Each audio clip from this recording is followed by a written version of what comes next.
Treasure Island by Robert Louis Stevenson. Part 1. The Old Buccaneer. Chapter 1. The Old Sea Dog at the Admiral Benbow.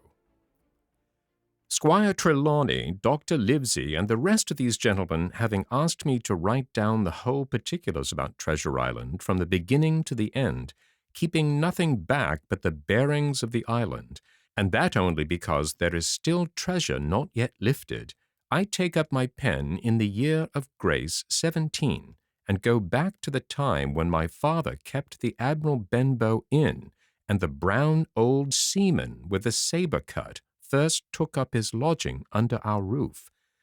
I remember him as if it were yesterday, as he came plodding to the inn door, his sea-chest following behind him in a hand-barrow, a tall, strong, heavy, nut-brown man, his tarry pigtail falling over the shoulder of his soiled blue coat, his hands ragged and scarred with black, broken nails, and the sabre cut across one cheek, a dirty, livid white. I remember him looking round the cover and whistling to himself as he did so, and then breaking out in that old sea song that he sang so often afterwards. 15 men on a dead man's chest, yo-ho-ho and a bottle of rum, in the high, old, tottering voice that seemed to have been tuned and broken at the capstan bars. Then he rapped on the door with a bit of stick like a handspike that he carried, and when my father appeared, called roughly for a glass of rum. This, when it was brought to him, he drank slowly, like a connoisseur, lingering on the taste and still looking about him at the cliffs and up at our signboard. "This is a handy cove," says he at length, "and a pleasant, sitiated grog shop. Much company, mate?" My father told him no, very little company. The more was the pity. "Well then," said he, "this is the berth for me. Here, you matey," he cried to the man who trundled the barrow. "Bring up alongside and help up my chest. I'll stay here a bit," he continued. "I'm a plain man. Rum and bacon and eggs is what I want, and that head up there for to watch ships off. What you mought call me? You might call me Captain. Oh, I see what you're at. There." And he threw down 3 or 4 gold pieces on the threshold. "You can tell me when I've worked through that," says he, looking as fierce as a commander. And indeed, bad as his clothes were and coarsely as he spoke, he had none of the appearance of the man who sailed before the mast, but seemed like a mate or skipper accustomed to being obeyed or to strike. The man who came with the barrow told us the mail had sent him down the morning before at the Royal George, that he had inquired what inns there were along the coast, and hearing ours well spoken of, I suppose, and described as lonely, had chosen it from the others for his place of residence. And that was all we could learn of our guest. He was a very silent man by custom. All day he hung round the cove or upon the cliffs with a brass telescope. All evening he sat in a corner of the parlour next the fire, and drank rum and water very strong. Mostly he would not speak when spoken to, only look up sudden and fierce and blow through his nose, like a foghorn. And we and the people who came about our house soon learned to let him be. Every day when he came back from his stroll, he would ask if any seafaring men had gone by along the road. At first we thought it was the want of company of his own kind that made him ask this question, but at last we began to see he was desirous to avoid them.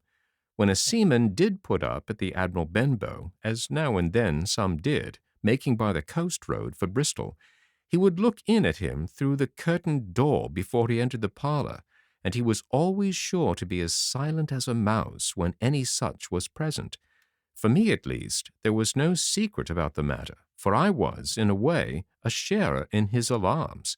He had taken me aside one day and promised me a silver 4penny on the 1st of every month if I would only keep my weather eye open for a seafaring man with one leg, and let him know the moment he appeared. Often enough, when the 1st of the month came round, and I applied to him for my wage, he would only blow through his nose at me and stare me down, but before the week was out, he was sure to think better of it, bring me my 4penny piece, and repeat his orders to look out for the seafaring man with one leg. How that personage haunted my dreams, I need scarcely tell you. On stormy nights, when the wind shook the four corners of the house and the surf roared along the cove and up the cliffs, I would see him in 1,000 forms and with 1,000 diabolical expressions. Now the leg would be cut off at the knee, now at the hip. Now he was a monstrous kind of creature who had never had but the one leg, and that in the middle of his body. To see him leap and run and pursue me over hedge and ditch was the worst of nightmares, and altogether I paid pretty dear for my monthly fourpenny piece, in the shape of these abominable fancies. But though I was so terrified by the idea of the seafaring man with one leg, I was far less afraid of the captain himself than anybody else who knew him. There were nights when he took a deal more rum and water than his head would carry, and then he would sometimes sit back and sing his wicked old wild sea songs, minding nobody.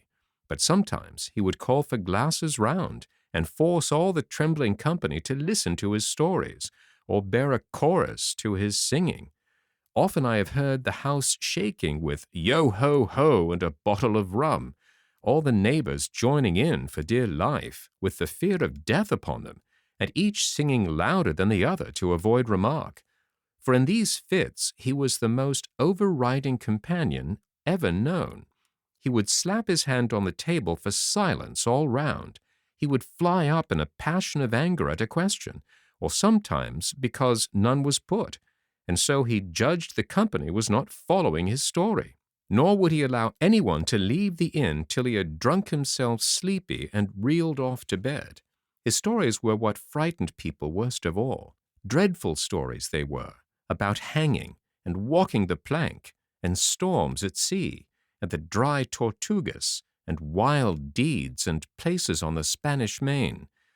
By his own account, he must have lived his life among some of the wickedest men that God ever allowed upon the sea, and the language in which he told these stories shocked our plain country people almost as much as the crimes that he described.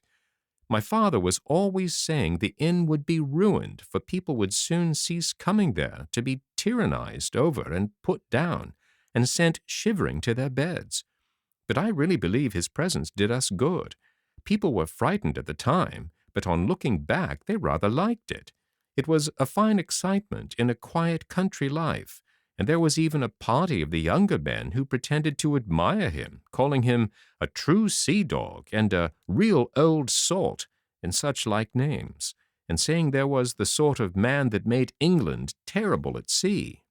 In one way, indeed, he bade fair to ruin us, for he kept on staying week after week, and at last month after month, so that all the money had been long exhausted, and still my father never plucked up the heart to insist on having more. If ever he mentioned it, the captain blew through his nose so loudly that you might say he roared, and stared my poor father out of the room. I have seen him wringing his hands after such a rebuff, and I am sure the annoyance and the terror he lived in must have greatly hastened his early and unhappy death.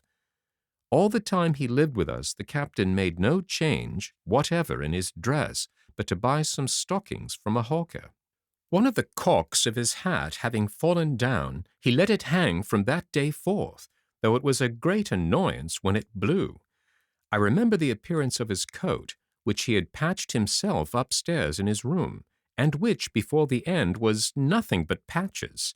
He never wrote or received a letter, and he never spoke with any but the neighbors, and with these, for the most part, only when drunk on rum. The great sea-chest none of us had ever seen open. He was only once crossed, and that was towards the end, when my poor father was far gone in a decline that took him off. Dr. Livesey came late one afternoon to see the patient, took a bit of dinner from my mother, and went into the parlor to smoke a pipe until his horse should come down from the hamlet, for we had no stabling at the old Benbow. I followed him in, and I remember observing the contrast the neat bright doctor with his powder as white as snow and his bright black eyes and pleasant manners made with the coltish country folk, and above all, with that filthy, heavy, bleared scarecrow of a pirate of ours, sitting far gone in rum with his arms on the table. Suddenly he, the captain that is, began to pipe up his eternal song. 15 men on a dead man's chest, yo ho ho, and a bottle of rum. Drink and the devil had none for the rest, yo ho ho, and a bottle of rum. At first I had supposed the dead man's chest to be that identical big box of his upstairs in the front room, and the thought had been mingled in my nightmares with that of the one-legged seafaring man. But by this time we had all long ceased to pay any particular notice to the song. It was new that night to nobody but Dr. Livesey, and on him I observed it did not produce an agreeable effect, for he looked up for a moment quite angrily before he went on with his talk to old Taylor the gardener on a new cure for the rheumatics. In the meantime the captain gradually brightened up at his own music, and at last flapped his hand upon the table before him in a way we all knew to mean silence. The voices stopped at once, all but Dr. Livesey's. He went on as before, speaking clear and kind and drawing briskly at his pipe between every word or two. The captain glared at him for a while, flapped his hand again, glared still harder, and at last broke out with a villainous low oath. "Silence there, between decks!" "Were you addressing me, sir?" says the doctor, and when the ruffian had told him with another oath that this was so, "I have only one thing to say to you, sir," replies the doctor, "that if you keep on drinking rum, the world will soon be quit of a very dirty scoundrel." The old fellow's fury was awful. He sprang to his feet, drew and opened a sailor's clasp knife, and balancing it open on the palm of his hand, threatened to pin the doctor to the wall. The doctor never so much as moved. He spoke to him as before, over his shoulder, and in the same tone of voice, rather high, so that all the room might hear, but perfectly calm and steady. "If you do not put that knife this instant in your pocket, I promise, upon my honor, you shall hang at the next assizes." Then followed a battle of looks between them, but the captain soon knuckled under, put up his weapon, and resumed his seat, grumbling like a beaten dog. "And now, sir," continued the doctor, "since I now know there's such a fellow in my district, you may count I'll have an eye upon you day and night. I am not a doctor only, I'm a magistrate, and if I catch a breath of complaint against you, if it's only for a piece of incivility like tonight's, I'll take effectual means to have you hunted down and routed out of this. Let that suffice." Soon after, Dr. Livesey's horse came to the door, and he rode away, but the captain held his peace that evening, and for many evenings to come.